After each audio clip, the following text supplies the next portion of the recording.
So we were in Clovis, California. We just finished installing a new flush kit. This is made by Rinnai or Matsui. This is what normally comes with the unit. They had something out of like a webstone installed, and anyways, the valves weren't allowing water to come through, and it was working fine until we flushed it. So we ran vinegar through it, and when we got done, it was clogged, and so we took these all apart and just tied the water line straight in at first without these valves, and then turned it on the kitchen and the laundry room, and it worked great. But that was without any valves installed. So these guys, these are the old ones. They're webstone. We don't install those. We used to years and years ago. We don't like them.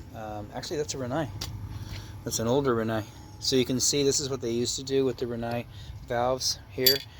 Those are the new ones. And so these came with the water heater, but as you can see, they've upgraded it, and I would say because these valves failed, or they do fail. So anyways, hot and cold's gone, brand new's in there. We'll haul the trash away for you, and anyways, we'll go back inside, test the water to make sure everything's good. Outside of that, this installation is done.